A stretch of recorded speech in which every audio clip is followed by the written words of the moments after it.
Your production database is down. 5 million users are staring at error messages. Your monitoring shows exactly what's broken. You know how to fix it. You pull up the cloud console to restart the service. Access denied. You try the API. Invalid credentials. You try a different admin account. Locked. You escalate to your team lead. Their access is revoked too. You contact support. 4-hour SLA for response. You check your email. There's an automated message. Your account has been suspended for suspected policy violation. Nobody can touch anything. Your infrastructure is running, sort of, but it's running badly, and you're standing outside looking in through a window you can't break. This is control loss, not the loss of data, not the loss of uptime, the loss of your ability to do anything about the problems happening right in front of you. Welcome to the nightmare scenario in cloud computing. Let's talk about how it happens and what comes next. Control loss is when your ability to manage, modify, or access your cloud resources gets severed, not reduced. Severed. You had control, now you don't. And getting it back isn't a matter of clicking harder. This is different from limited control or partial control. Those are design realities. You knew going in that the provider controls certain layers.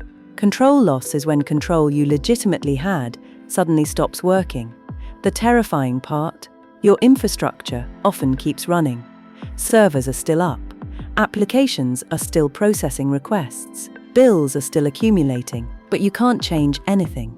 You can't fix problems. You can't respond to incidents. You've become a spectator to your own systems. And here's what catches people off guard. Control loss doesn't always announce itself with an error message. Sometimes it's subtle. API calls that start returning errors, actions that silently fail, configurations that won't save. By the time you realize control is gone, you're already deep in an incident with no way to resolve it. Control loss turns operational problems into existential crises, because you can respond to almost any technical failure if you have control. Without it, every problem becomes unsolvable. Control loss happens through multiple failure modes, and understanding them helps you see it coming before it destroys your operations. Authentication system failures are the obvious culprit. Your identity provider goes down. Multi-factor authentication stops working. The control plane that verifies your credentials has an outage. Suddenly, nobody can log in. Every admin is locked out. Your entire team has zero access to functioning infrastructure. This happened to a major cloud provider in 2020. Their authentication system failed, and customers couldn't access the console to manage resources, even though those resources were still running.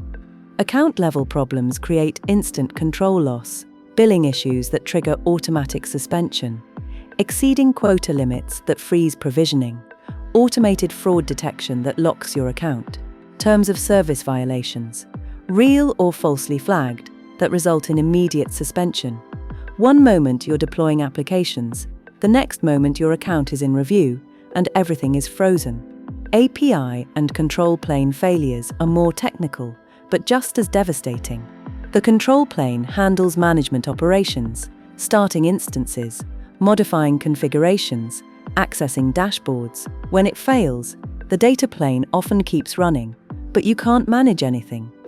Your applications serve traffic while you stand there unable to scale, unable to fix issues, unable to respond to changing conditions. Dependency failures cascade into control loss. Your cloud management tool relies on a third-party API that goes down. Your infrastructure as code pipelines depend on a service that's experiencing an outage. Your monitoring and alerting system, which you use to understand what's happening, becomes unreachable. Each dependency that breaks takes more of your control with it. And then there's malicious control loss, the security nightmare. An attacker compromises your admin credentials.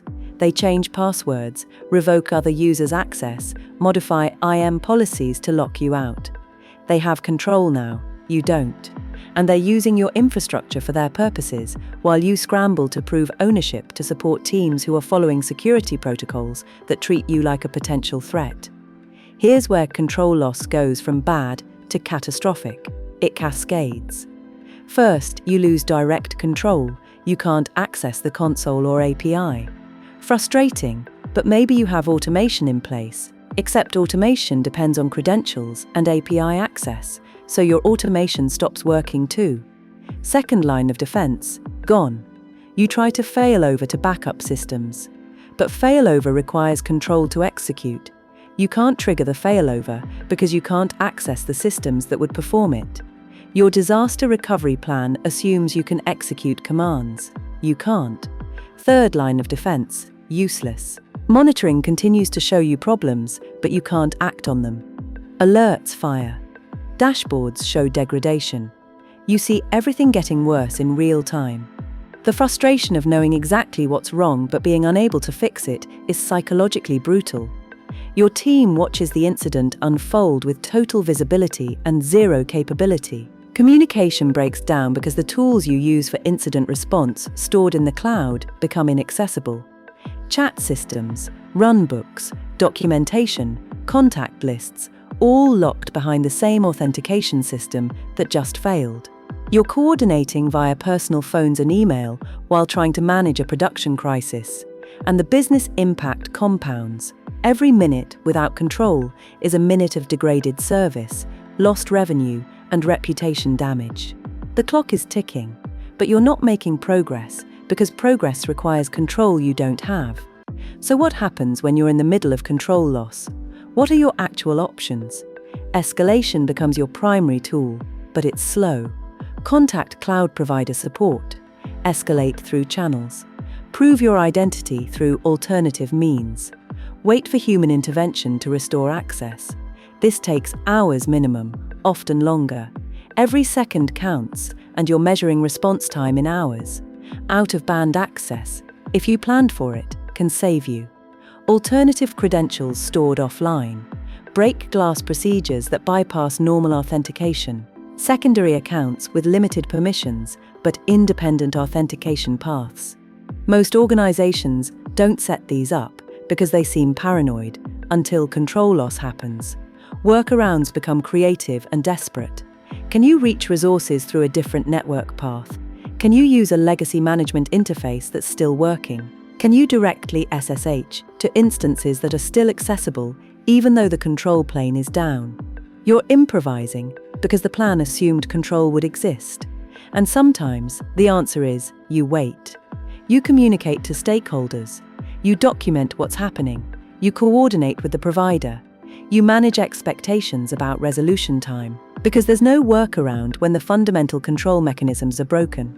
You're dependent on the provider to restore what's broken, and that takes as long as it takes. The organizations that survive control loss with minimal damage, they're the ones who planned for it. Redundant access paths, multi-cloud strategies for critical systems, offline backups of essential configurations, break glass procedures that work independently of primary control mechanisms. They designed assuming control loss would eventually happen, because in cloud computing, it's not if, it's when. Control loss is the moment when cloud computing's abstraction layers become a prison. You're locked out of systems you're responsible for, watching problems escalate that you could fix, if only you could reach them. Understanding control loss forces you to ask uncomfortable questions. What happens when I can't log in? What if the API stops responding? What if my account gets suspended during a crisis? Do I have answers, or do I have hope? This is where our Cloud Control series begins, by confronting the worst-case scenario. Because once you understand how control breaks, you can build systems that survive the break.